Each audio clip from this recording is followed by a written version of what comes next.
Fire crews spent the morning cleaning up after flames ripped through this heritage house in downtown Victoria. Reverend Yuri Vishnevsky lives in the home with his family, and he's a pastor at the Ukrainian Catholic Church of St. Nicholas next door. He says his wife heard a noise early this morning. You know, like gulp, gulp when someone's emptying the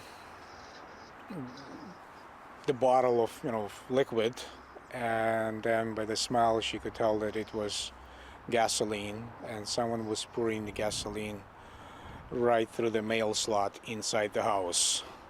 He says there was gasoline all over the floor, flames and black smoke. Vishnevsky got out through the back door, but says he saw his 3 daughters and wife upstairs gasping for breath. Because there was no way out, and so kind of daughters one by one, they started jumping. The youngest, the middle, and then the oldest. And when the oldest landed, apparently there was already shattered glass on the ground, and she cut her arm. Vishnevsky's wife waited on a ledge, and fire crews arrived and used a ladder to rescue her. It was a very aggressive fire, and given the type of construction and the age of the building, it proved very challenging from a fire suppression perspective. One of his 3 daughters lost a lot of blood and was taken to hospital. He says they're together now and dealing with the shock of what happened. He's struggling with who would intentionally set his home on fire with 3 little children asleep inside. It was targeted for whatever reasons. Vishnevsky says he's never received any threats.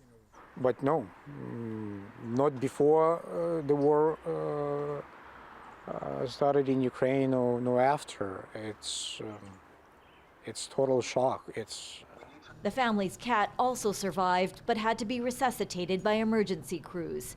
Police are looking for who is behind the fire and why they started it, and whether it was a hate crime. Obviously something that we are looking at. There is nothing clear to indicate motive at this point, other than the fact that it was an arson.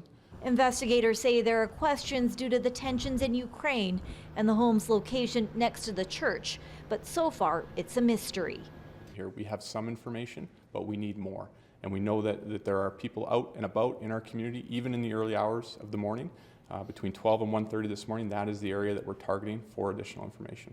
Police are asking witnesses who may have seen anything suspicious or may have captured any dash cam video to contact them. Mira Baines, CBC News, Victoria.